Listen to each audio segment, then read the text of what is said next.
하나님 아버지, 지난밤 우리에게 쉼을 주시고 이 아침 각자의 자리에서 이른 새벽 주님께 예배하게 하시니 감사합니다. 우리의 모든 삶이 하나도 주님의 은혜가 아닌 것이 없음을 고백합니다.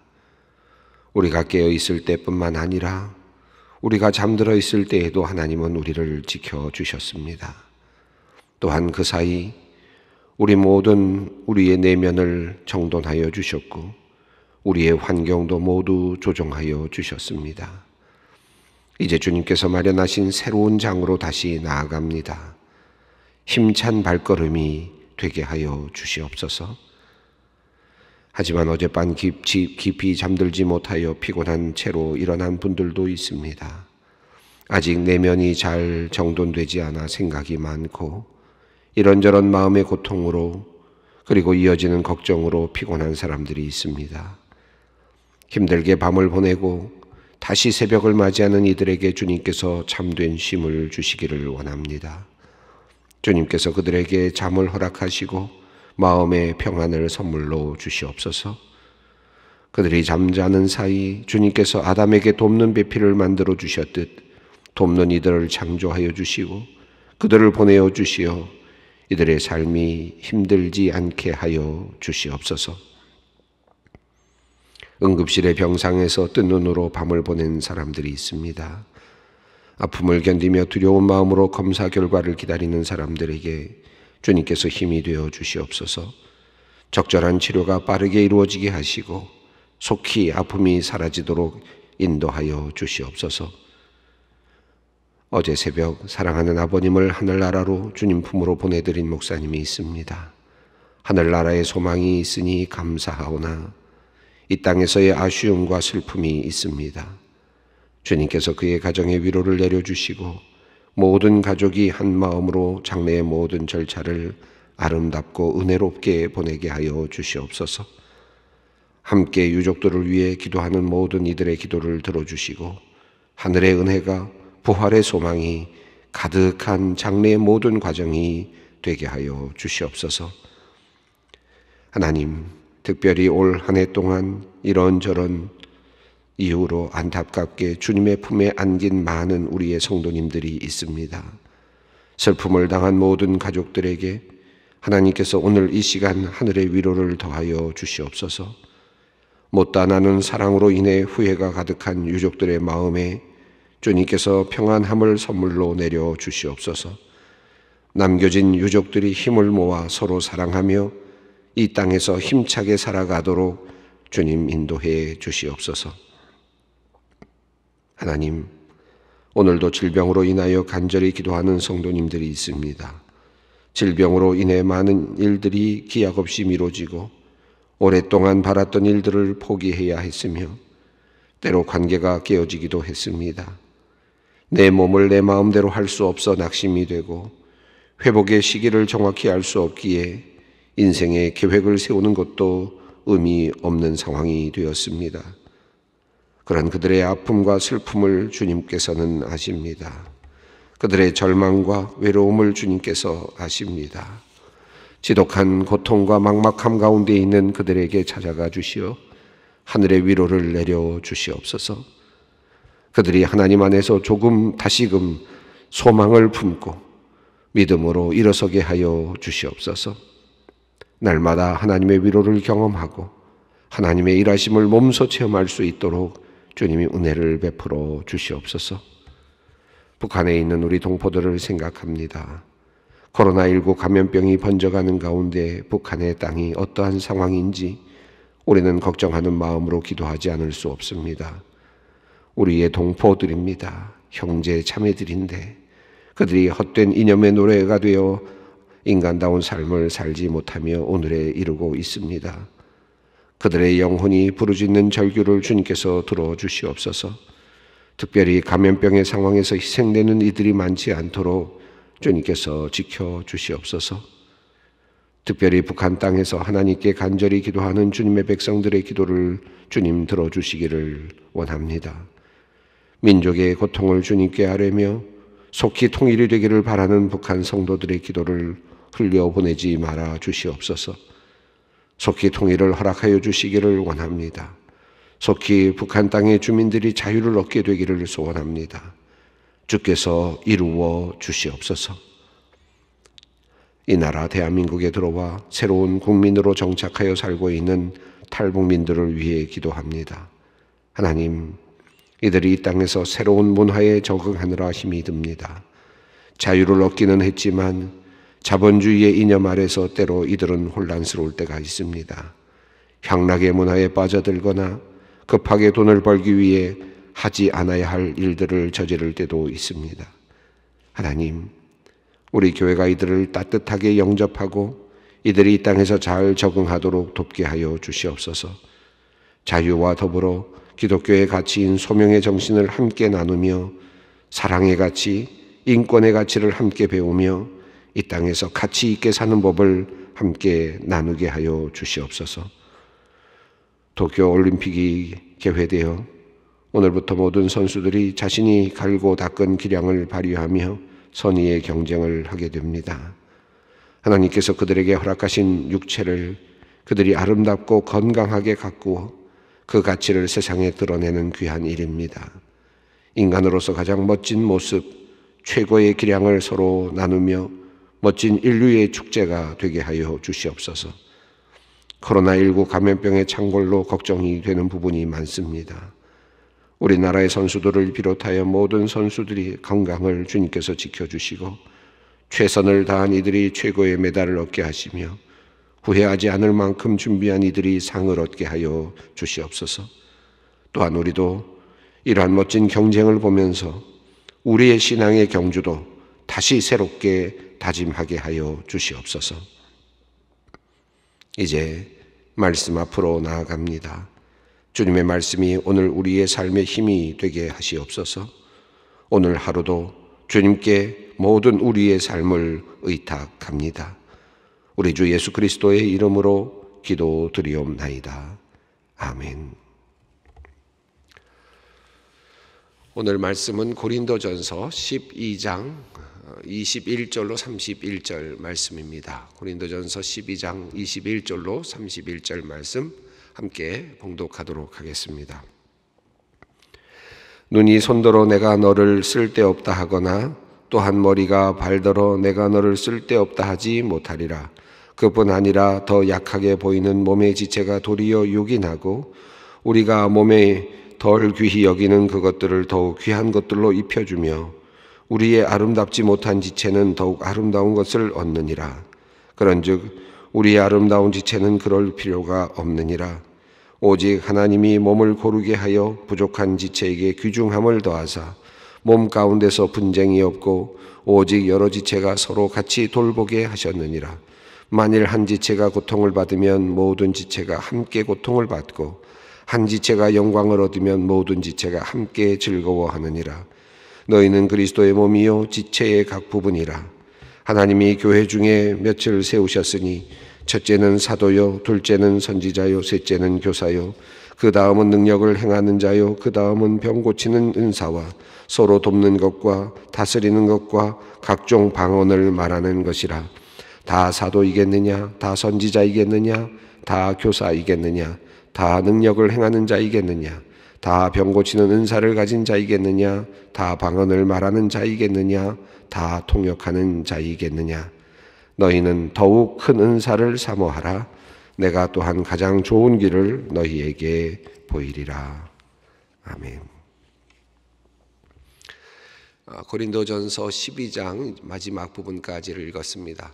이 고린도전서 12장 이 내용은 신령한 것들, 내가 너희들이 그것을 알지 못하기를 원치 않는다라는 말로 시작되었고, 이 신령한 것들, 특별히 은사와 관련되어 있는 각종 은사들과 관련되어 있는 내용을 바울 사도가 이제 우리들에게 알려주고 있고 또 그 교훈을 고린도 교회에게 지금 알려주고 있는 그런 내용이었습니다. 성령이 어떤 것이냐? 성령이 가장 중요한 것은 고백하게 하는 영이다라는 말씀을 하셨고, 성령의 은사는 삼위일체이신 하나님의 하나님으로부터 온 선물이다 있다라고 하는 하나님에게 기원이 있다라는 이야기를 했고, 또 더 나아가서 성령은 유익을 도모하는 것이다라는 이야기를 한 후에 몸에 대한 비유로 들어갔습니다. 이 몸에 대한 비유를 쭉 이야기해 오고 있습니다. 오늘은 이 몸에 대한 이야기 또 이 비유의 이제 뒷부분에 해당이 되겠습니다. 자, 21절 말씀을 함께 읽어보겠습니다. 눈이 손더러 내가 너를 쓸데없다 하거나 또한 머리가 발더러 내가 너를 쓸데없다 하지 못하리라. 이 사도 바울이 몸에 대한 비유를 한 것은 참 귀한 비유라고 생각하는데, 각 몸에는 서로 다른 지체가 있다라고 하는 것을 이해하도록 지금 시도하고 있습니다. 마치 이것을 그리스도의 몸에 대입해서 또 교회에 대입해서 그것을 설명하고자 하는 그러한 지금 하나의 의도라고 할 수 있겠습니다. 자, 21절에서 바울 사도는 이렇게 말합니다. 눈이 손도로 내가 너를 쓸데없다 하거나 또한 머리가 발더러 내가 너를 쓸데없다 하지 못하리라. 이 말은 조금 비하하는 듯한 그런 느낌이 보이는데, 다시 말하면 각자가 자기가 가진 것을 또 극대화하면서 눈이 이야기를 하는 거죠.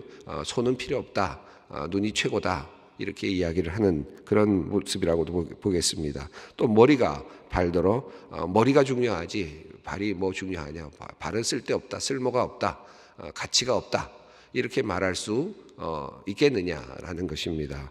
눈이 손더러 내가 너를 쓸데없다 하거나 또한 머리가 발더러 내가 쓸데없다 하지 못하리라. 그렇게 생각한다면 그건 오해다라는 것이죠. 물론 눈이 하는 역할이 있고 머리가 하는 역할이 있을 것입니다. 눈은 눈대로 나름대로 이게 없으면 아무것도 못하지 라고 생각을 할 수 있겠죠. 또 머리는 머리대로 내가 없으면 인간이 아니다, 또 머리가 없으면 어떤 것도 할 수 없다, 내가 중심이다 라고 생각을 할 수 있겠죠. 그래서 발이나 또는 손을 우습게 생각할 수도 있을지도 모르겠습니다. 그러나 사실 우리가 눈이 없는 사람도 사실은 또 각 다른 모든 지체들이 함께 연합해서 눈을 대체하면서 살아가는 그런 경우들을 우리가 보지 않습니까?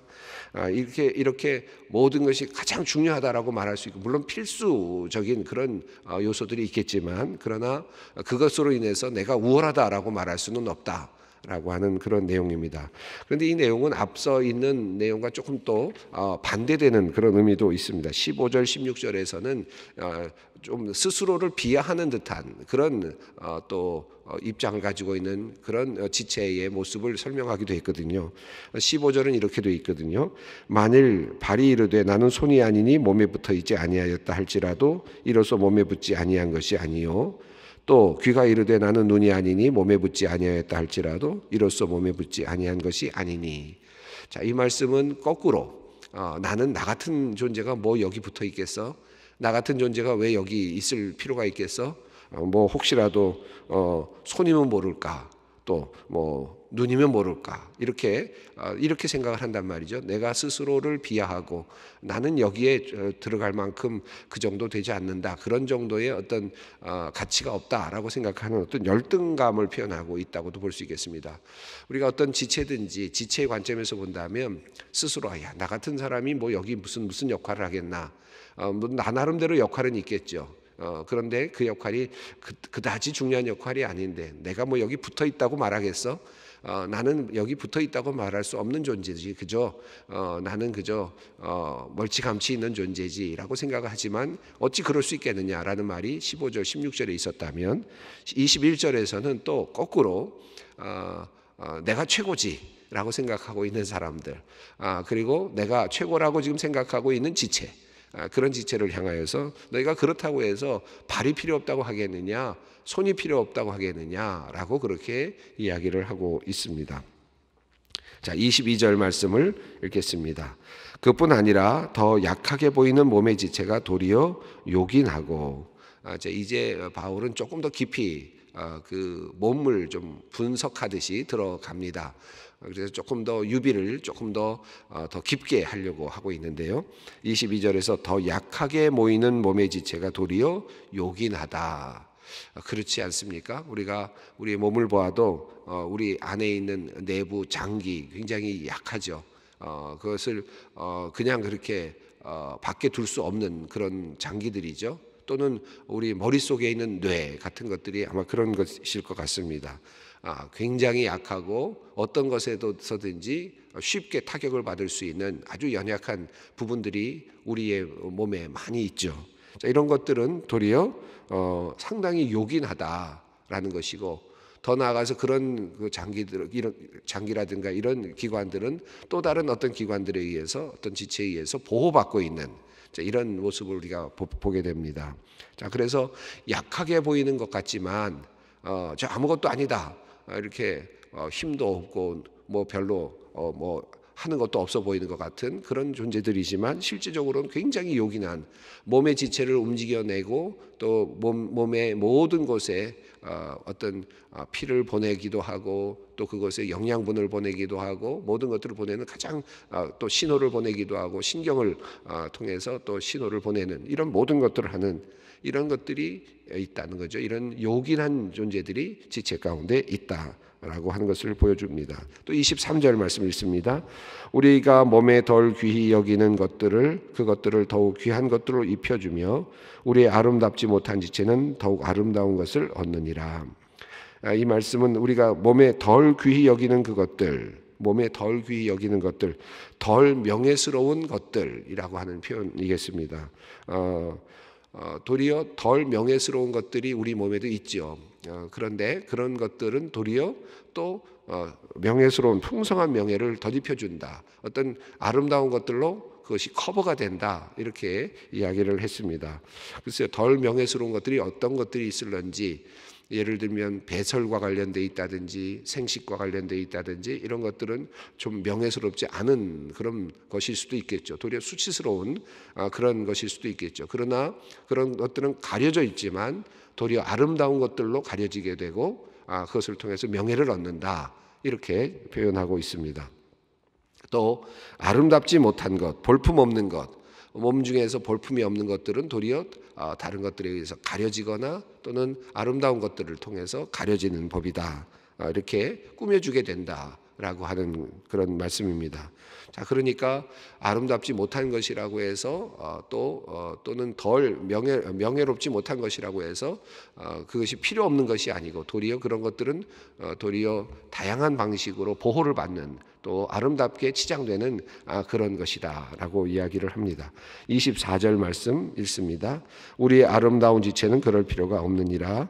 오직 하나님이 몸을 고르게 하여 부족한 지체에게 귀중함을 더하사. 우리의 아름다운 지체는 그럴 필요가 없다. 이 말씀은 예를 들어서 얼굴이라든지, 물론 얼굴에 자신감이 없는 분들도 계시겠지만, 그러나 우리 얼굴이라든지 또는 여러 가지들은 아름다운 것으로 그저 가릴 필요가 없다라는 것이죠. 그러나 또 어떤 부분들은 가려야 되는 부분이 있죠. 몸의 어떤 부분은 가려야 되고, 어떤 부분들은 보호를 받아야 되고, 어떤 부분들은 드러납니다.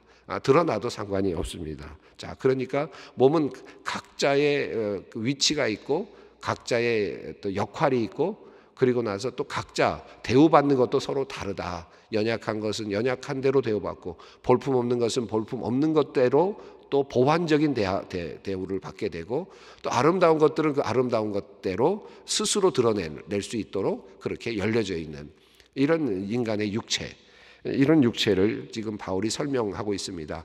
이렇게 설명하고 있는 이유는 뭐 인체를 해부해서 인체를 해부학적으로 설명하거나 하자는 의미가 아니죠. 이건 유비적인 의미를 가지고 지금 바로 교회로 이것을 대입하기를 원하기 때문입니다. 교회라, 그리스도의 몸인 교회에 이것이 그대로 유비로 적용이 되어서 우리 안에도 그런 존재들이 있다. 우리 교회 안에도 많은 사람들이 있는데, 어떤 사람들은 상당히 유력하고 볼품 있는 빛나는 존재가 있어서 가릴 필요가 없고 드러낼 수 있으면 좋겠다라는 생각이 드는 그런 존재들이 있고, 또 한편으로는 볼품이 없어서 가려야 되는, 덜 명예스러워서 가려야 될 것 같은데 실제적으로는 매우 중요한 역할을 하는 그런 일들을 하는 또 그런 장기들이 있다는 것이죠. 그리고 또 굉장히 연약해 보여서 보호를 받아야 되고 아무것도 못하는 것 같지만, 그러나 그의 그 능력을 통해서 상당히 많은 활력이 그 안에서 나오는 그런 존재들도 있다, 이렇게 이야기를 하고 있습니다. 그러니까 이 고린도 교회, 또 우리가 앞으로 우리 교회를 볼 때, 교인들을 볼 때, 구성원들을 볼 때 항상 이런 마음으로 보았으면 좋겠다 하는 것이 바울이 우리에게 지금 성령님을 통해서 우리에게 알려주고 있는 귀한 말씀이라고 할 수 있겠습니다. 다양한 사람들이 있고 그 다양한 사람들이 서로 그 장점과 단점에 따라서 서로 대우를 받도록 되어 있다. 몸은 그렇게 구조가 되어 있다. 그 말은 우리 교회도 그렇게 해야 한다라고 하는 의미가 있겠습니다. 자, 25절 말씀을 읽습니다. 몸 가운데서 분쟁이 없고 오직 여러 지체가 서로 같이 돌보게 하셨느니라. 결국 하나님께서 의도하신 것은 무엇인가? 서로 자랑하지 못하게 하시려는 것이고, 서로 분쟁이 없도록 하시고, 약한 것은 더 세워주시고, 또 빛나는 것은 그만큼의 역할을 맡기되 또 겸손하게 하시고, 이 다양한 역할들을 하게 하심으로써 분쟁이 없게 하고 서로가 서로를 돌보게 하려 하십니다 라고 하는 말씀입니다. 이 몸의 비유는 참 놀라운 비유인 것 같습니다. 이 몸이라는 것은 단순하게 하나의 그저 조각들이 모여있는 그냥 하나의 그런 집합체가 아니지 않습니까?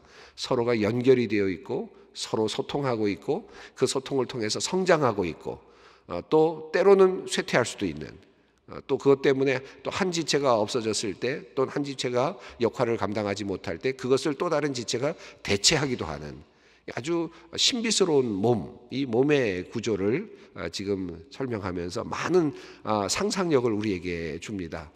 이 몸의 구조를 생각하면서 교회의 구조를 생각한다면 정말 많은 여러 가지 대입들이 될 것 같아요.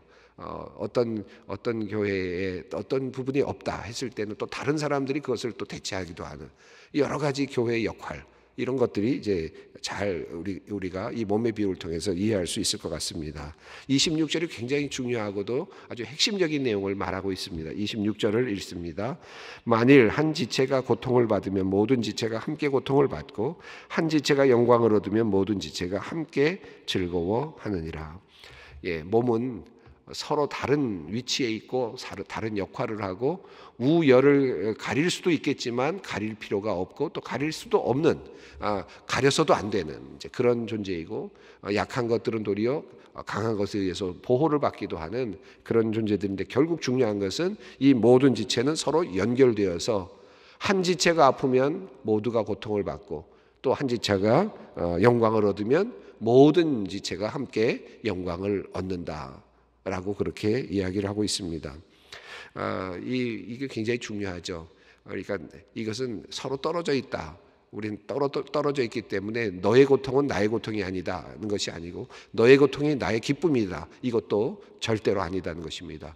너의 고통이 한 지체로서의 한 사람의 고통은 결국은 나에게 또 다른 고통이 된다. 왜냐하면 연결되어 있기 때문이죠.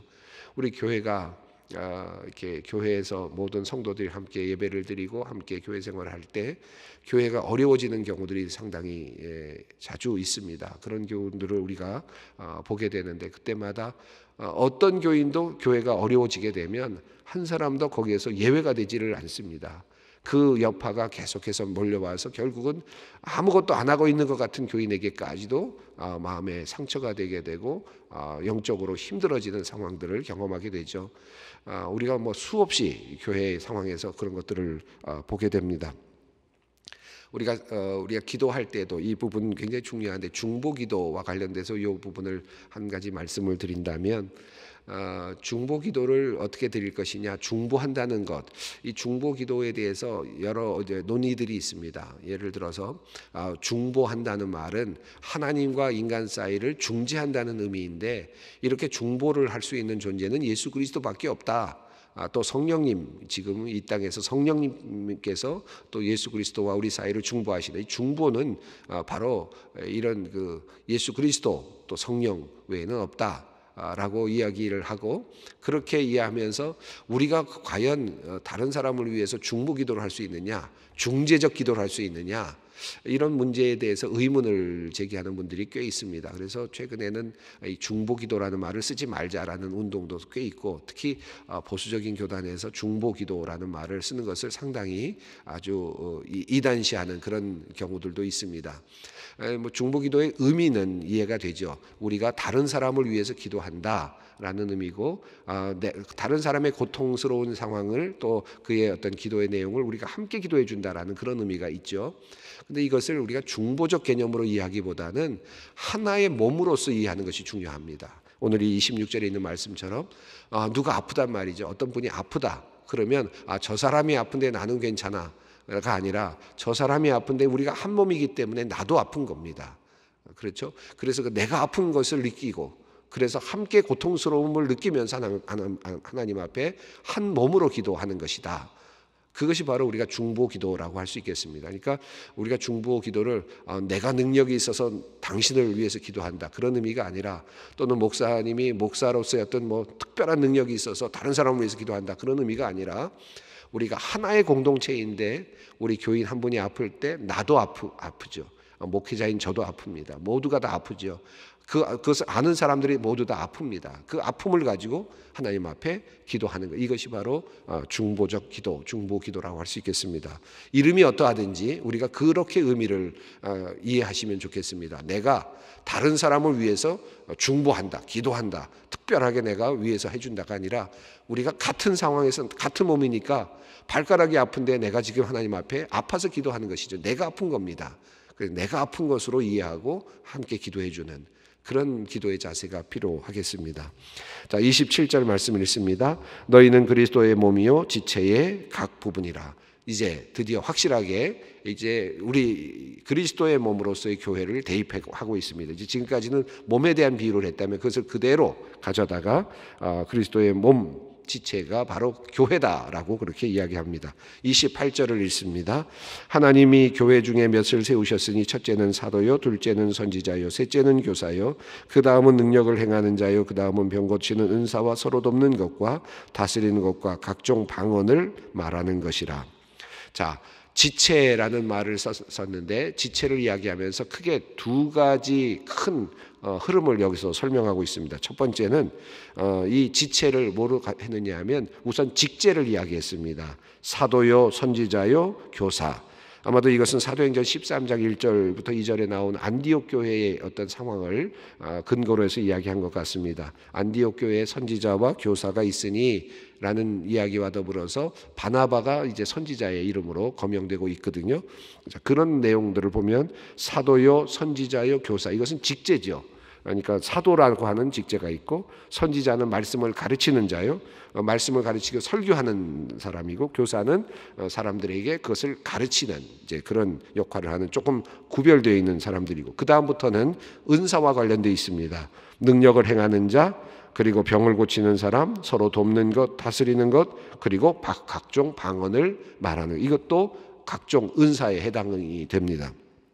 그러니까 다양한 역할을 지금 하고 있다. 각 지체다. 그런데 여기 보시면 재미있는 것은 서로 돕는 것, 사람을 돕는 것, 사람을 돕는 것이 어떻게 은사가 될까요? 사람을 돕는 것이 무엇일까요? 그 다음에 또 하나는 다스리는 것이신데요. 영어로 보면 어드미니스트레이션입니다. 다시 말하면 행정적인 것을 관리하는 것이죠. 이것도 교회에서 매우 중요한 일이 됩니다. 이것은 직제라기보다, 직제가 될 수도 있겠지만 또다시 어떻게 보면 여러 가지 은사적 관점에서도 이해가 되고 있습니다. 사람을 돕는 것도 은사고, 그리고 교회를 잘 관리하는 것도 또 다른 은사고, 병 고치는 것도 은사고, 그리고 방언을 말하는 것도 은사고, 모든 것들이 다 동일한 은사, 또 동일한 직제, 동일한 사역에 해당이 됩니다. 29절부터 31절을 읽습니다. 다 사도이겠느냐, 다 선지자이겠느냐, 다 교사이겠느냐, 능력을 행하는 자이겠느냐, 다 병 고치는 의사를 가진 자이겠느냐, 다 방언을 말하는 자이겠느냐, 다 통역하는 자이겠느냐, 너희는 더욱 큰 은사를 사모하라. 내가 또한 가장 좋은 길을 너희에게 보이리라. 모두가 다 사도일 수도 없고 선지자일 수도 없다. 모두가 다 교사일 수도 없다. 각자의 자리에서 일을 하는 것이다. 그러나 한 가지 중요한 공통의 은사가 있다. 더 큰 은사, 그 은사를 이제 내가 너에게 알려주겠다.